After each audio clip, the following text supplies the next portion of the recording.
Je suis resté en t-shirt pendant un an.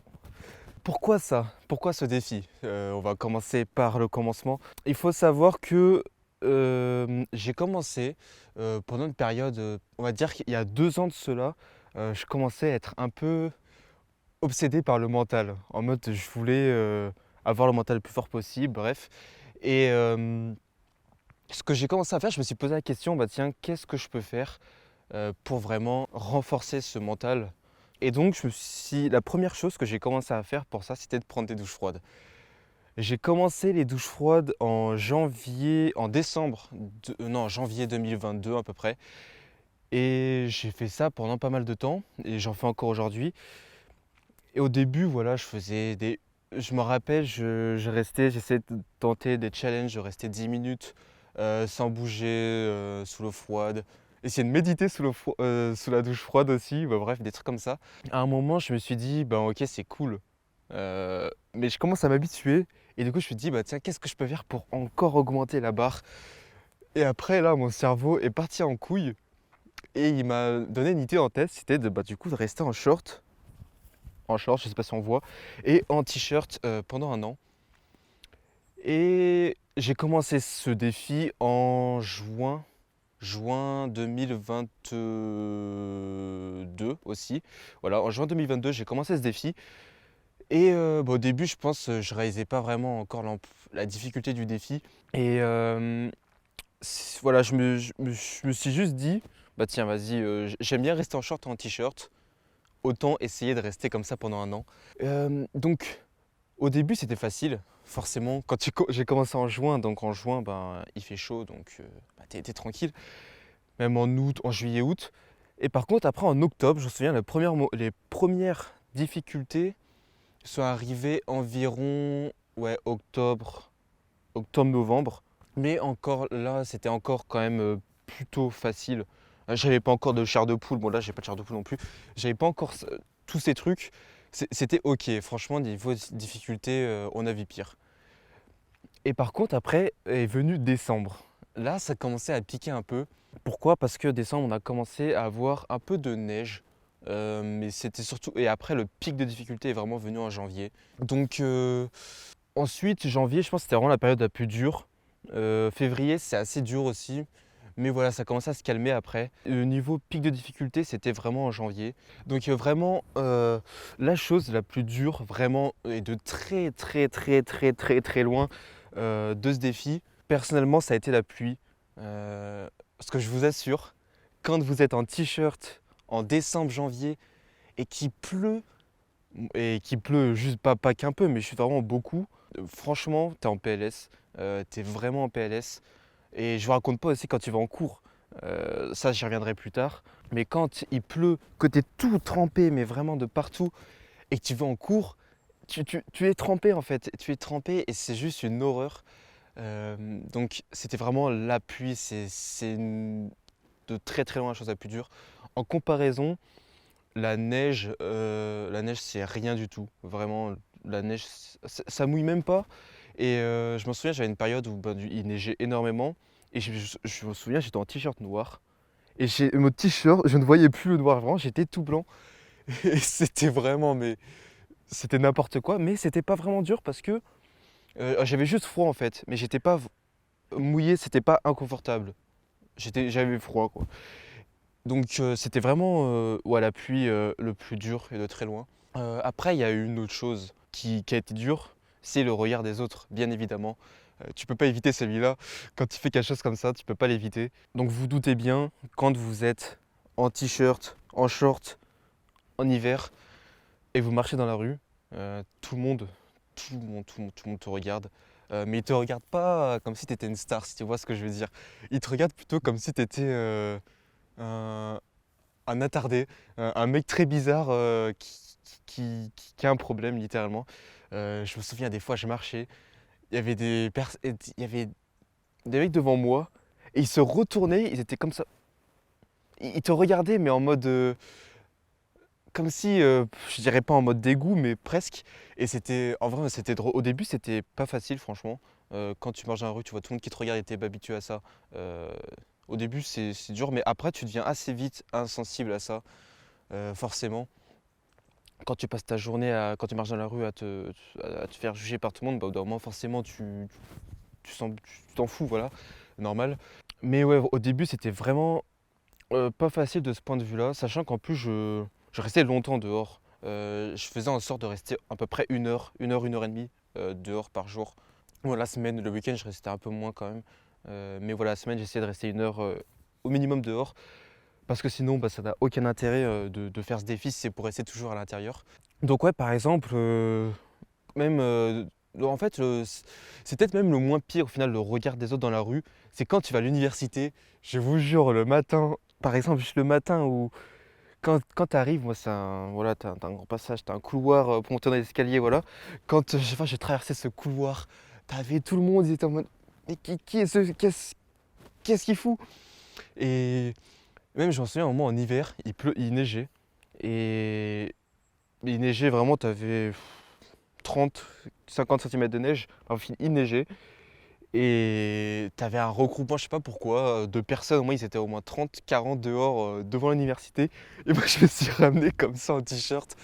Et vraiment, ils m'ont tous regardé en mode. Et à ce moment-là, j'étais déjà. Ça me faisait déjà plus rien, mais ça m'a juste fait rire. Mais voilà, c'était. Bon, bref, sachez que si vous avez envie de faire ça, tout le monde, tout le monde va vous juger. En parlant de jugement, moi, quand j'ai commencé ce défi, de toute façon, j'en ai parlé vite fait à mes parents. Voilà. Bien évidemment, ils m'ont dit que je faisais n'importe quoi, que c'est dangereux, que j'allais avoir des problèmes, tout ça. Vous connaissez la chanson. Et bien évidemment, je ne les ai pas écoutés.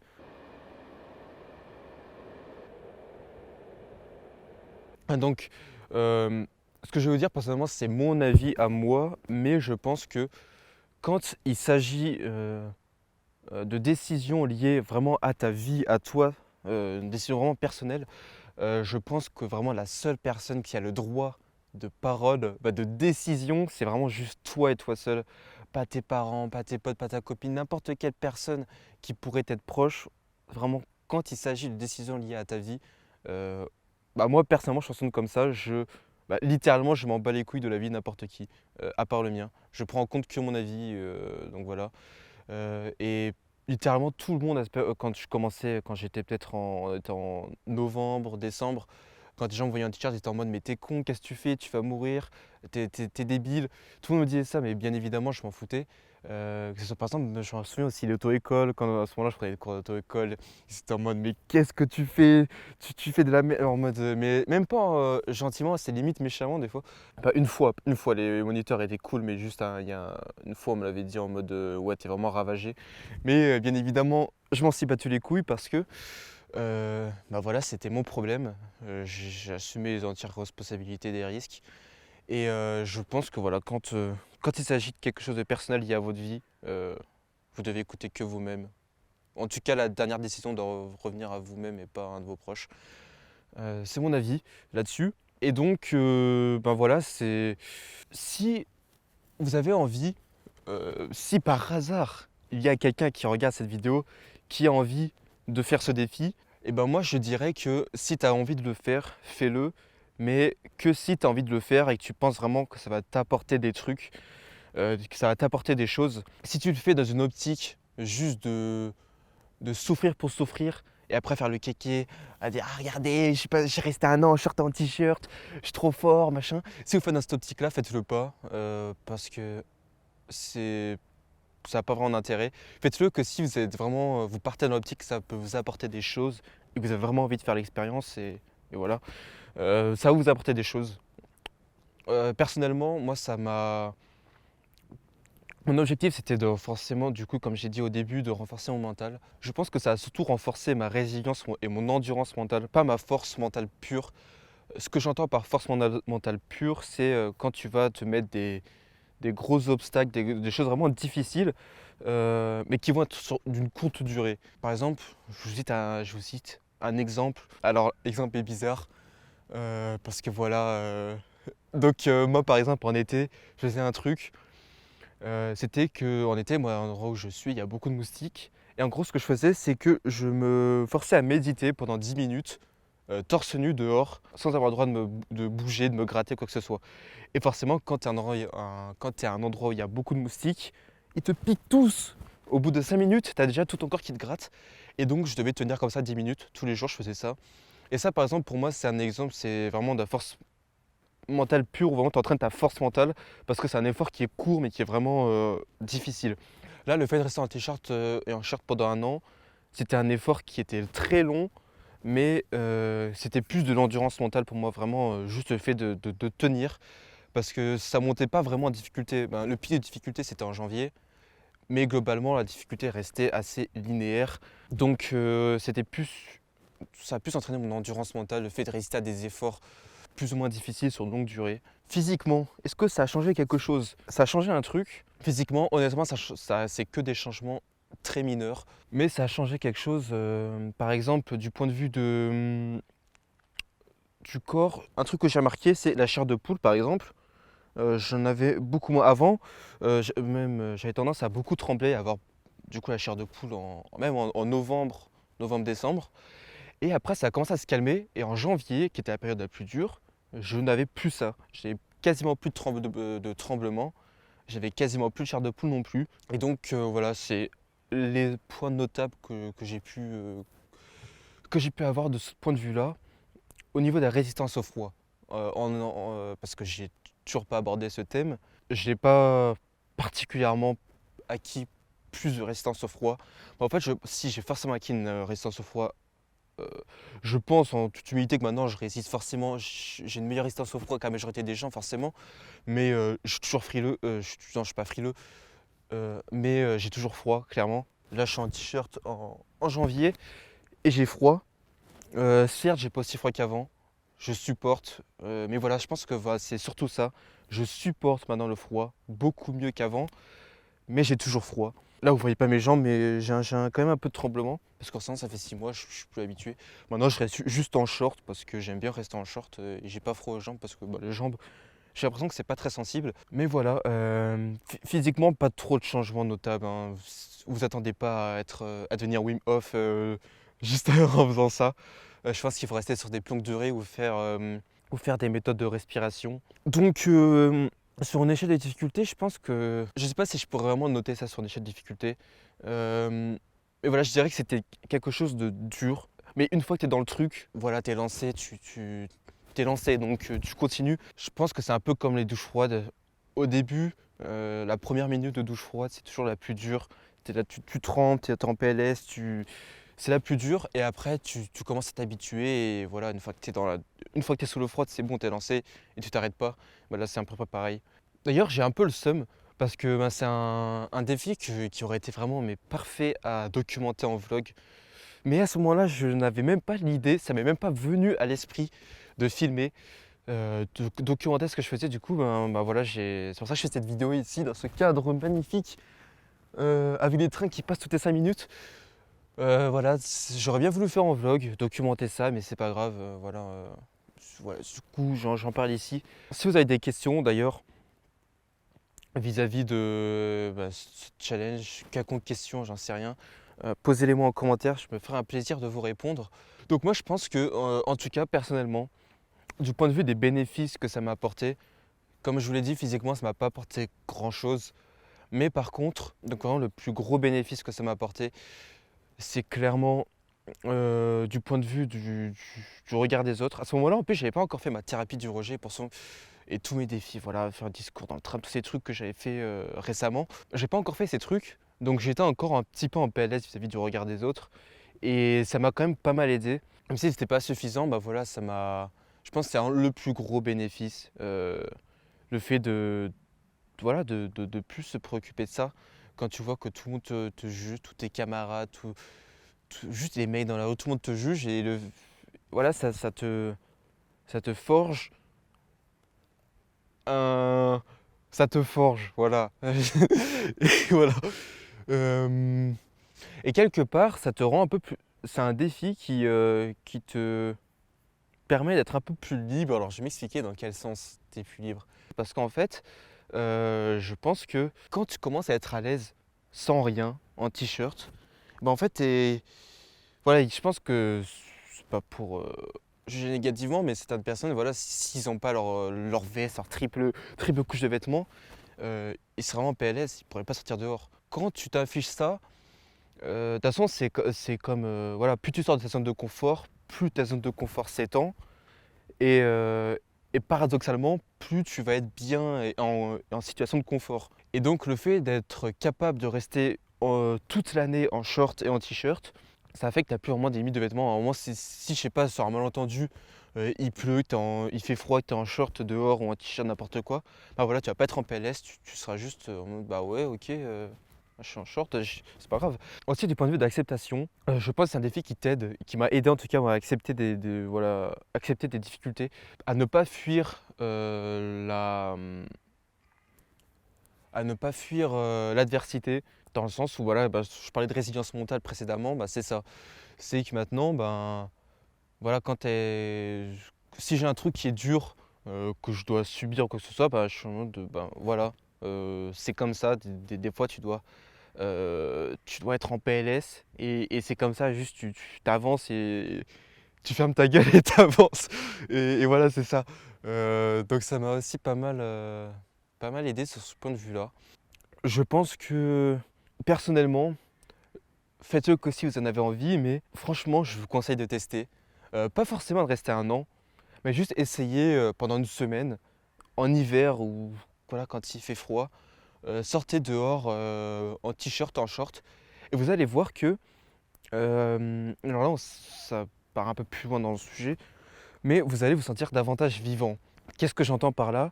C'est que quand, par exemple, pour faire la comparaison, quand vous prenez une douche chaude, vous avez souvent dit que c'est dans les douches chaudes où voilà, tu réfléchis sur ta vie, tout ça. D'ailleurs, moi, c'est le cas, mon plus gros déclic qui a littéralement changé ma vie a eu lieu sous une douche chaude. Voilà. Donc, sur les douches chaudes, tu as tendance à faire beaucoup d'introspection, involontaire ou volontaire, mais voilà, tu as tendance à réfléchir parce que tu es dans une situation agréable, voilà, tu es bien, donc tu réfléchis. Alors que quand tu es sous de l'eau gelée, t'as pas le temps de réfléchir, tu souffres, tu es en PLS, et du coup, tu penses à rien, tu vides ton esprit. Et tu médites en quelque sorte, parce que méditer, c'est être dans le moment présent. Et bah, quand tu es en t-shirt et en short, tu es constamment dans l'inconfort, tu es constamment en train de lutter. Et donc, bah, quand tu marches dehors, quand tu es dehors, même à l'intérieur, constamment, tu as beaucoup moins de pensées, tu te sens beaucoup plus vivant, tu te sens beaucoup plus dans le moment présent, tu es focus. Quand tu marches dans la rue, voilà, je marchais dans la rue, moi je m'en souviens vraiment, je pensais à rien, à part que, putain, mes mains me gèlent. Voilà, je pensais juste au froid et ça voilà, c'est quelque chose dans cette période-là, en tout cas, j'étais vraiment, mais dans le moment présent à fond, donc c'était cool de ce point de vue-là. C'est, aussi un gros bénéfice et voilà, je vous conseille de tester, juste sortez, je sais pas, un jour, là, par exemple, on est un dimanche en janvier et voilà, si vous avez des coins comme ça, sortez en t-shirt et en short. Pas obligé de rester trop longtemps, je vais rester 2 3 heures et vous verrez qu'en fait vous allez être dans une situation inconfortable, mais vous allez vous sentir, bah, vraiment dans le moment présent et c'est agréable et voilà. Je vous conseille de tester. Ah oui, par contre, aussi un petit truc, au niveau des bénéfices physiques, alors ça peut paraître un peu bizarre, mais quand vous restez en short et en t-shirt, vous allez être davantage résistant vis-à-vis du froid, légèrement, mais voilà. Mais vous allez être aussi davantage résistant vis-à-vis du chaud. Voilà, je ne sais pas si vous saviez, moi ça m'a surpris quand j'ai regardé ça. Mais c'est vrai, apparemment, ben, ton corps régule davantage sa température, régule mieux sa température. Et donc vous êtes moins sensible au chaud. Bon, je pense que c'est vraiment très léger, hein. Honnêtement, moi en été, quand je venais finir mon défi, j'étais pas particulièrement mieux, je pense. Donc voilà, mais c'est un truc que j'ai vu et qui a une petite information comme ça, intéressante. Donc voilà, c'était un défi très intéressant, très enrichissant peut-être pas, enrichissant je dirais tout juste, enrichissant c'est tout. Ça n'a pas non plus changé ma vie, hein, voilà. Mais voilà, une bonne expérience et en fait ça me permet d'avoir un espèce de cadre de référence où je me dis, ben, quand je suis en situation en PLS, je me souviens que bah tiens, souviens-toi Mathis, il y a un an, t'as fait cette merde. Il y a un an, t'as fait un putain de truc comme ça. Tu peux faire des dingueries. Voilà, je m'en sers plutôt d'un cadre de référence. C'est un peu comme d'ailleurs au discours dans le tram que j'ai fait. J'ai toujours peur des fois de parler en public. Des fois, j'ai toujours un petit stress, mais À chaque fois je me dis, ben, tiens, souviens-toi, tu as fait un discours dans le tram, c'est pas un petit orage qui va te faire peur. Et c'est un peu comme ça que les vrais bénéfices, c'est ça, c'est que ça te sert d'un cadre, tu utilises comme un cadre de référence où voilà, à un moment, si tu commences à douter ou voilà, tu te dis, bah, souviens-toi, tu as fait ça, tu as fait ci, tu as fait ça dans le passé. Donc si tu as réussi à faire ça, c'est que tu peux faire encore plus. Et voilà, de ce point de vue-là aussi, c'est vraiment bien. Voilà, je me dis que, ben voilà, c'est mine de rien, pas pour me jeter des fleurs, mais c'est quand même pas facile de s'infliger ça et de tenir. Donc voilà, ça me permet ça augmente ma confiance en moi. Et je me dis, ben voilà, je suis fort dans ma tête, je peux faire des dingueries.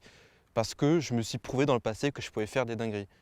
Donc voilà, sur la confiance en soi, j'ai vu une vidéo là-dessus, mais un mec qui disait que justement la confiance en soi, ça se mérite. Bah, c'est pas en mode tout le monde ne mérite pas d'avoir confiance en soi.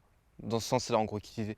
Et je suis assez d'accord dans le sens où si tu veux avoir confiance en toi, il faut que tu fasses des choses qui te permettent d'avoir confiance en toi. Il faut que tu prouves à ton cerveau que tu peux avoir confiance en toi en faisant des trucs durs.